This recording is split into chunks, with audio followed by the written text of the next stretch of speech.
We live in times where you can tell that someone is European because they took off their hoodie. Need I say more? Alright, we start with a beautiful shot of Galio and actually Demacian history in a room that I don't recognize. A reference to Senna being linked to Demacia too. And there she is! With the new brand new design. Also, those are HC. We're not in Mage Seeker time, are we? We shouldn't be. This is later. I'm looking at the background way more than it looks. We will have to have a look at the design. Is that it? Is that it? That was a quick teaser. Is there more? There is more. Oh, okay. Hold on. 2 champion reveals. Okay, similar to Senna and Thresh. I will say Senna makes sense. Senna actually... sorry, not Senna. Samira makes sense. Lux makes sense too, to be fair. Hold on, I spent way too much. Let me have a look at this again. I spent way too much time looking at the background. Because my god, that one's good. Hold on, let me see what she does, actually. The staff is new. Hold on, we have to talk about the staff. Or the wand, as she calls it. She is quite agile. A lot of, like... princessy moves in there, sure. I do have a thing or two to say on this. Okay. Because, alright, let's talk about Lux first before I do a big dive into the background, because my god, that's awesome. So, first of all, let's talk about, let me find a good shot of just her model, because it needs to show for you guys too. Whatever, I'll just put a, there we go, sure, this one works. So, I just noticed they did the thing that like Genshin does with the thighs being way too big for some reason, and the clothing doesn't fit.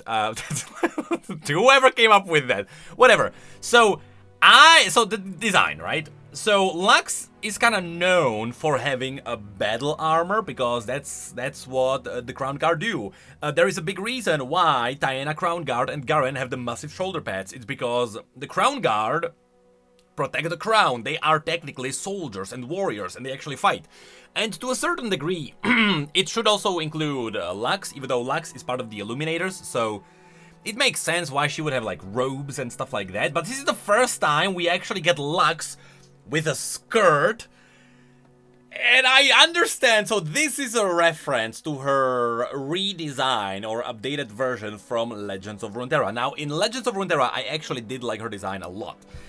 Here, I feel like the skirt is a little bit too puffy, or whatever is the right term. She reminds me of the... What was she called? Taki? No, not Taki. I don't know what... Cassandra from...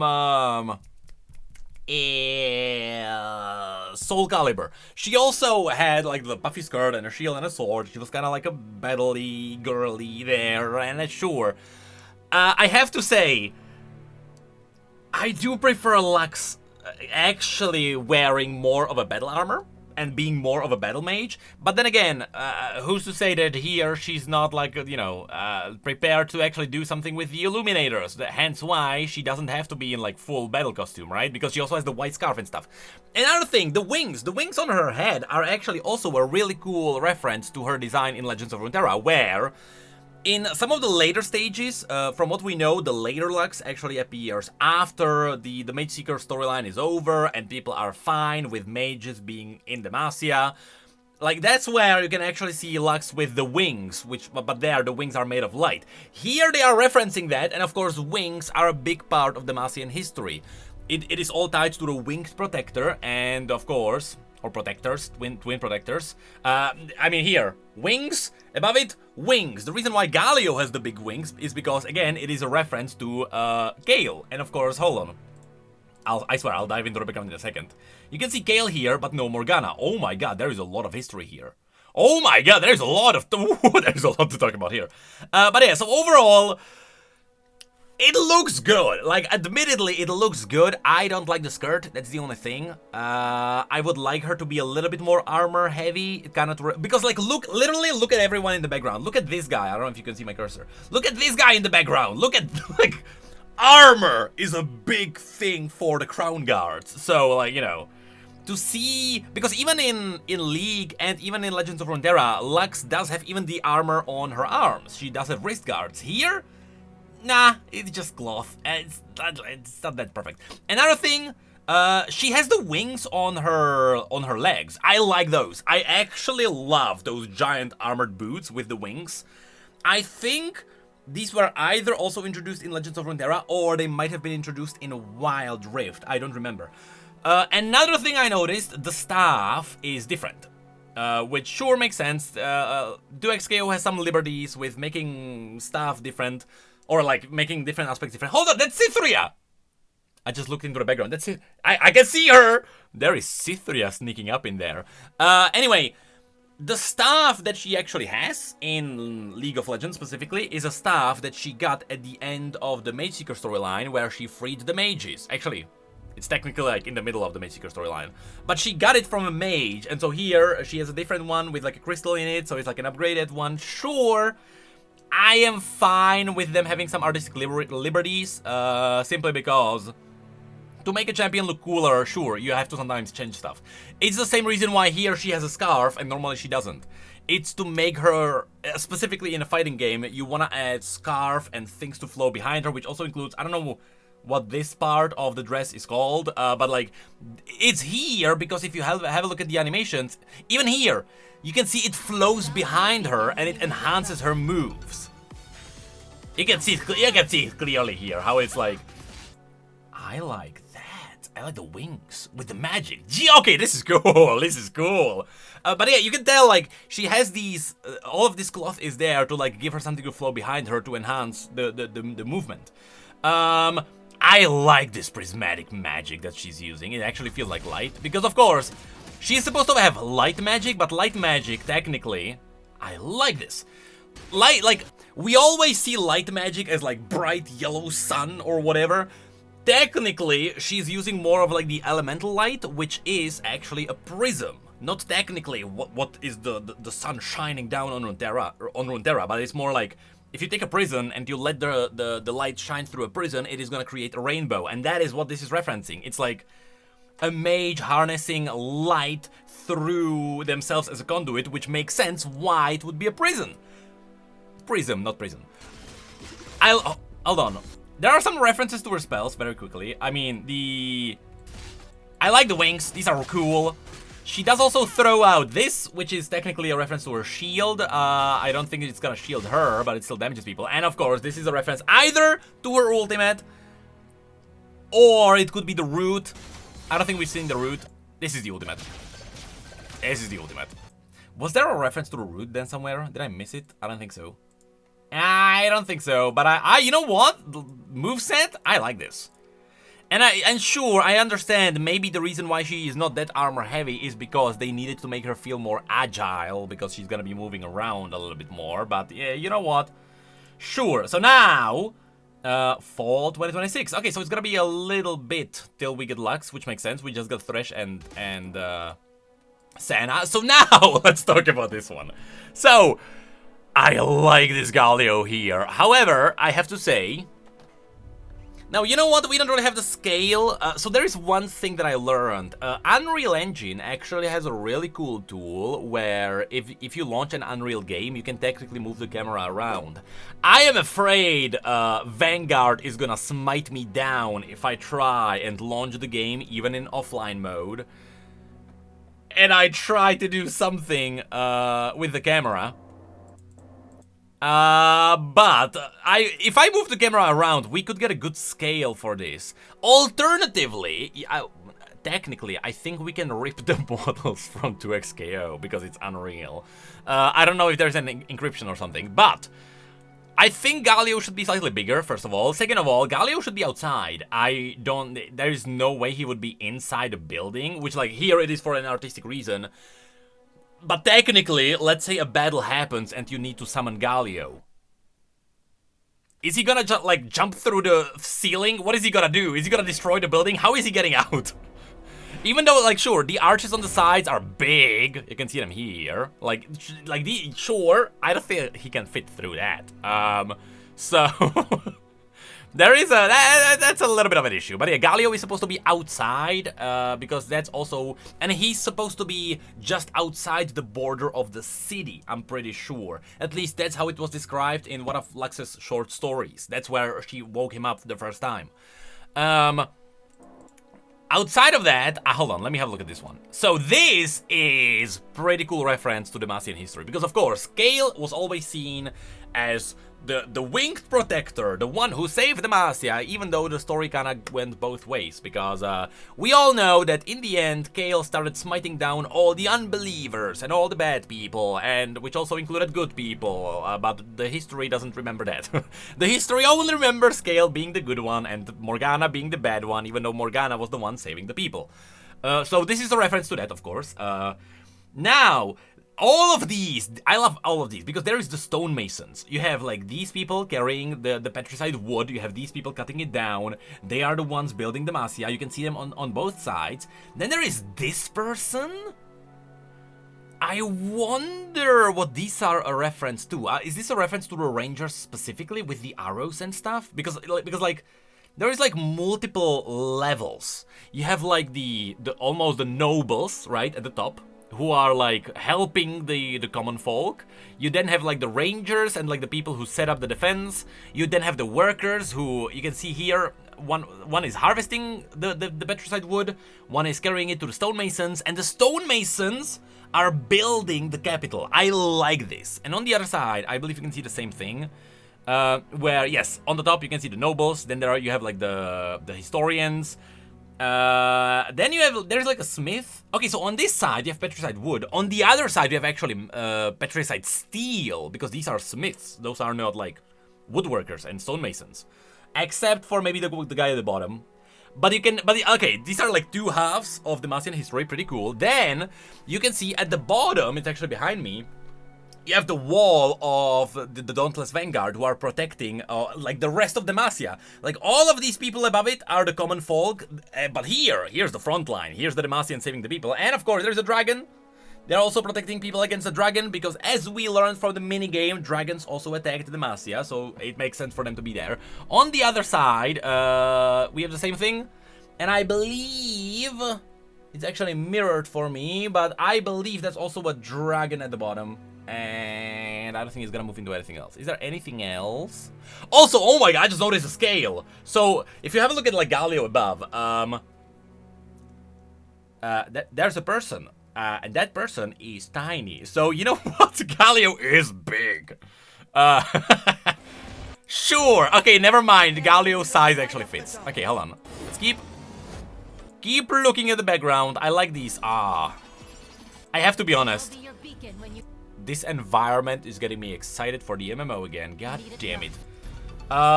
So in the background, you do have the Dauntless Vanguard looking over Lux training, because Lux is a royal, and so of course there needs to be like proper protection. Also, I do believe we are in times after the Mage Seekers, hence why no one cares about magic. Magic is being used, even though it is a what-if scenario into XKO if Lux was fighting, right? But we know that there is era in Demacia where everyone is fine with magic after that. In the background, I believe these are nobles. Nothing too crazy about it. No one has a half mask, so no Mage Seekers. There is Cytheria in the background here, who is reading the history of Demacia. Now, you can see that she's not even part of the Dauntless Vanguard here. She has the normal clothing that she had when she first entered Demacia, which means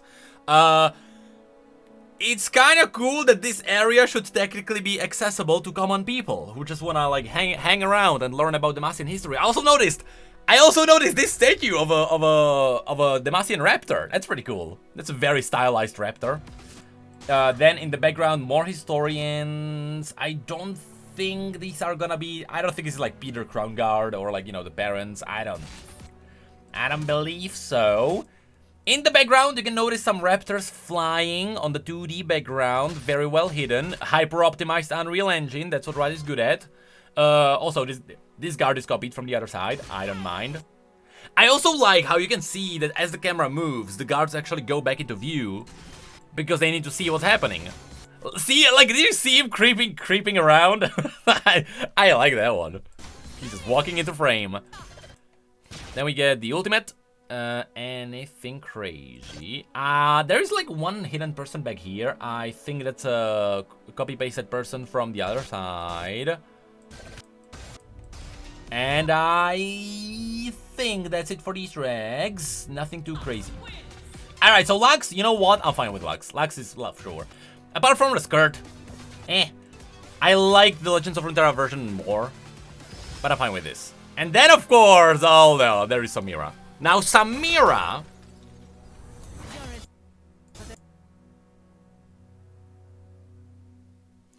has an eye patch on the wrong side. Am I crazy or no? I think so. She has an eye patch on the wrong side. Of course, we are on the Noxian background, and there is nothing else. Okay, so she does have definitely. Hold on, she has eye patch on the wrong side, which is odd. And it's odd because the mole is on the right side. I'll put up a screenshot so you can see the League of Legends splash. Which means this is not a mirrored face. They legitimately just put the eye patch on the wrong eye, and that's it. Everything else, I think, is right. Everything else is good. It's legitimately just the eye patch. But it makes sense. It absolutely makes sense why this is a thing. Because I believe the models don't get mirrored if you play on like player 1 or player 2. The models don't get mirrored. The animations get mirrored, I believe. Like Vi is standing not like, you know, backwards to you. She's actually standing right way. But she's not mirrored herself. The same thing is likely happening here, where the animations are mirrored. And it makes sense, you know what, it actually makes sense why Riot did this.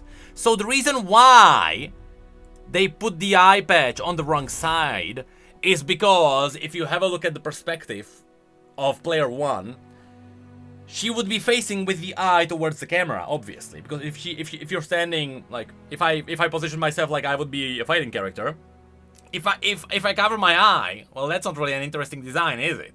So you want to cover the other eye, so your eye is actually visible when you fight people. So it makes sense why Riot did this. It's because it is far more like attractive and interesting for the player if you can see that they have an eye patch, but you can actually see their facial expressions. If they completely hid her eye, Samira would have no facial expressions as she's fighting, and it would feel uncanny. So it makes sense why they mirrored her, but truth be told, they mirrored her. Other than that, I think everything is fine.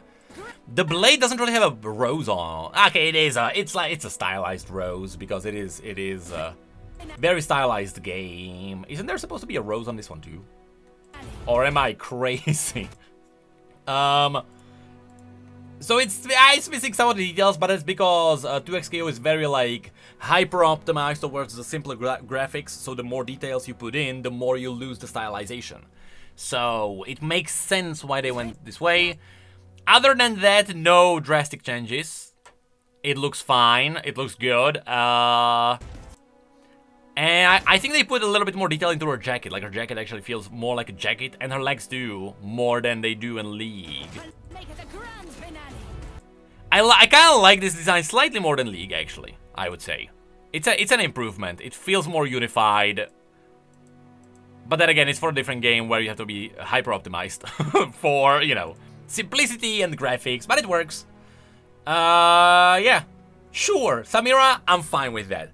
When it comes to the roster, though, do they show the full roster after this? No, they don't. So by the end of the year, or by the end of fall, we are getting 2 more champions, which is Lux and Samira. I'm not sure what happens after that. Wasn't Riven confirmed? Or am I crazy? Wasn't Riven supposed to come out? But anyway, we did get a lot of female champions, now that I look at this, which I'm fine with this. It still does feel like we are missing like actual fighter champions. Like we are getting a lot of like lightweight ninjas and mages and snipers and no actual fighters. I think the only fighting fighter is, well, there is Darius and there is like Blitzcrank. Everyone else is like a support or like a squishy, thrashy something. Maybe Braum. But yeah, I think people will want to see more fighters now. But yeah, I'm fine with this. Hey, I'm not sure if Lux needed a redesign of her character for the 8th time. But here it is. And I really like the environment. It's good.